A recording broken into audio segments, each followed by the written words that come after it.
What's up, everybody? It has been a long time since I've posted about the fella you're about to see.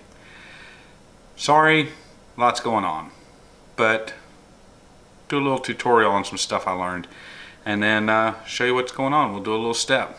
All right? Come on along.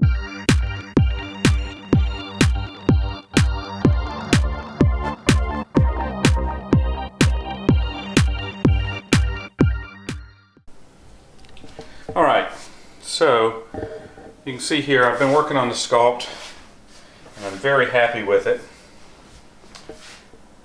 It's looking really good.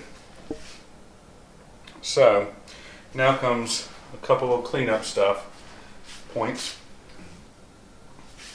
and I'll show you how it is. See, I've got the little lip kind of turned up there, but one of the important things about working with monster clay is getting the surface smooth. Let me show you how to do that. So the way I get everything smooth is with ye old trusty hair dryer.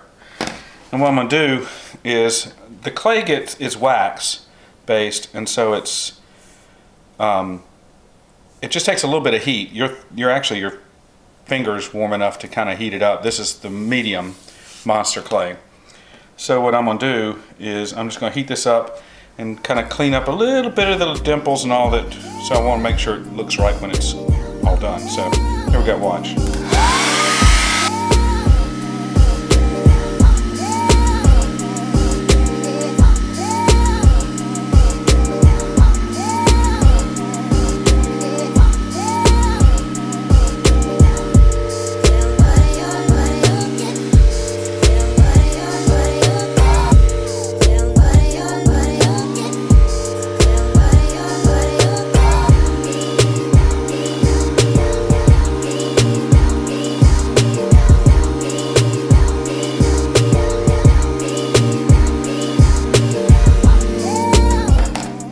Really, that's all it takes, just a little bit of heat from the hair dryer, and it gets that outer layer just warm enough to work, and then you can work out any of the little wrinkles. So I'm good there. Now it comes time for the next step, which is putting the Rebound 25. Now I'm using Rebound 25 on this in small quantities, and then this time I got some Thivex thickener, so I'm gonna add a little thickener to it so it doesn't get so runny. And we're just gonna do one coat, and I'm gonna let it sit. And yeah, I can keep coating this over and over again, but I think I'm gonna take it easy on it. So here, we'll see how it goes. All right, so time to look like somebody's bad dream. And here we go. Now this stuff is mixed 1-to-1, and if you go get these mixing cups, they have a scale on here on the gradient. So I'm going to do 2 parts. So I go use the 2. This is the A, that's the B, and so I want to fill it up. And you go around here and right at the 2 and 2, so everything looks good. I'm gonna put a couple drops of the thickener in, give it a little stir, and now I've got a chip brush to brush it on. So I'm using a chip brush, so I throw it away at the end because it's not going to be useful for anybody. So a little bit of, they say a little goes a long way. We'll find out exactly how much. I've never used this stuff before. Last time I did a project, I didn't use thickener, and I really had to work it for till it flashed. So I've stirred this other stuff up about 4 or 5 minutes ago. So this should go pretty good. All right, let's just turn the camera.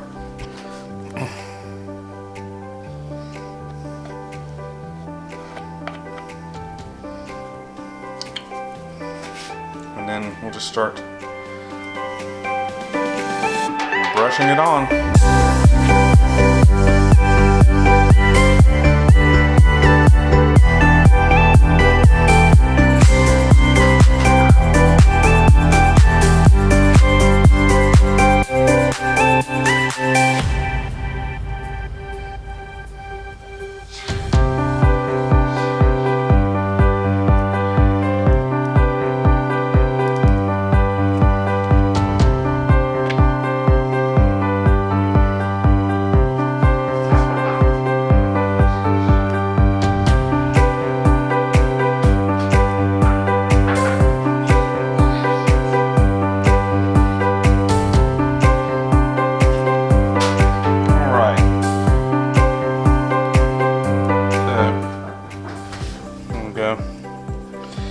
this side so you can see it. The thickener really does help. This stuff hasn't flashed, but it is substantially thicker than the last one. The last brush on I did was the toes. So this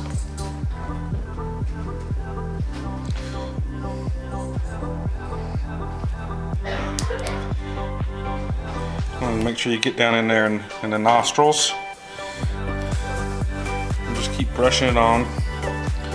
The good thing about all this is silicone only sticks to silicone, so these plastic cups, once everything cures, you just pop out the old batch and put in the new. And yeah, so you just brush it on. Just like you're painting a Bob Ross painting, but very thick. And that's what I wanted. So this will flash in just a few minutes. And when it does, it goes fast. When we talk about flashing, what that is that means the rubber's working time has been reached. And now it's going to actually turn into silicone rubber. It's going to go from a liquid to the rubber phase. And I think this stuff has a 30-minute work life. So I should be able to get one coat here on him before it flashes. With looks like 2 parts. I'm just moving rubber around so I can get a thin coat at least everywhere. And it looks like 2 parts is all it takes for 1 coat of my sculpt. So the good thing when you're working with this stuff is just make note of how much it takes per coat, and then you can just go to town with it.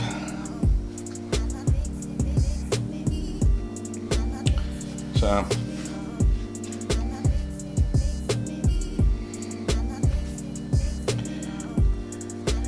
I'm liking this,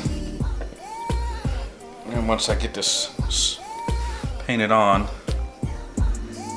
I've got a whole nother container and I've still got about 1/4 or 1/3 of the original, so looks like I've got enough for several coats. And I'm gonna build this up till it's probably about a good 1/2 inch thick. I'm just gonna keep adding to it. And every time I add more silicone, it's gonna stick to the previous silicone, so the layers will be fine. And cleanup's actually not too bad, because when it flashes, you can just peel it up off your, like I got granite countertops here, and I'll just peel it right up off the countertop and it'll be fine. Getting all the way down to the edge, and I'm gonna give myself a little bit of a skirt here on the end when I get done. And it'll all be good. So, all right, little Thivex, Rebound 25, and get you some of these from Home Depot, mixing containers, and then chip brushes. And then you just mix. Probably used a little too much thickener. It was pretty thick, but I like, the last time I did this, I really had a problem with everything sloughing off, and I kept having it was too runny. So when you're do the brush on, definitely get your Rebound 25. Order some this Thivex thickener. You can get it on Amazon. It's like $8, but it's not Amazon Prime. So, or it is Prime, but it doesn't actually come in 2 days. So I'm letting this layer set up, and then what I'm gonna do is I'm gonna keep building up these layers, and then once I get that done, probably in several days, I'll come back and I'll put a fiberglass case, the shell on it. And you need a fiberglass shell so that when you actually make the molds, it's got a sturdy base, because the silicone's going to flop, and you don't want it to flop. What you want to do is be sturdy when you fill it in and do your pours. So that's all for now. I'll keep working on this, keep posting some videos. I'm going to try to keep them short and keep you guys up to speed. So peace.